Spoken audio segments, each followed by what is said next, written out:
શિક્ષણ એ પ્રગતિનું પ્રથમ સોપાન છે અને જ્યારે વાત હોય ભાવનગરના તેજસ્વી યુવાનોના ભવિષ્યની, ત્યારે ભાવનગર મહાનગરપાલિકા હંમેશા એક ડગલું આગળ રહે છે. પશ્ચિમ વિસ્તારના વિદ્યાર્થીઓના સપનાઓને નવી પાંખ આપવા આવી રહ્યો છે એક ભવ્ય પ્રોજેક્ટ. ભાવનગર મહાનગરપાલિકાના બિલ્ડિંગ વિભાગ દ્વારા ફુલસર ખાતે TP2/A FP12 માં આશરે કુલ 4.40 કરોડના ખર્ચે એક અત્યાધુનિક રીડિંગ રૂમ કમ લાઇબ્રેરી સાકાર થવા જઈ રહી છે. આ માત્ર એક ઇમારત નથી, પણ સ્પર્ધાત્મક પરીક્ષાઓની તૈયારી કરતા વિદ્યાર્થીઓ માટે એક આધુનિક જ્ઞાનનું મંદિર છે. ચાલો જાણીએ આ પ્રોજેક્ટમાં શું હશે ખાસ. અહીં 3 વિશાળ રીડિંગ રૂમ હોલ બનાવવામાં આવશે, જ્યાં વિદ્યાર્થીઓ શાંતિથી એકાગ્રતા સાથે વાંચી શકશે.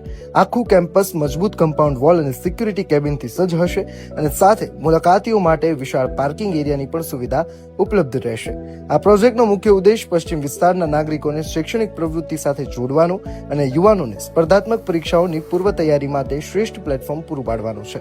આ નવનિર્મિત લાઇબ્રેરી આગામી સમયમાં ભાવનગરના શૈક્ષણિક વિકાસમાં એક સીમાચિહ્ન રૂપ સાબિત થશે. પ્રગતિશીલ ભાવનગર, ભવ્ય ભાવનગર. ભાવનગર મહાનગરપાલિકા દ્વારા જનહિતમાં પ્રસ્તુત.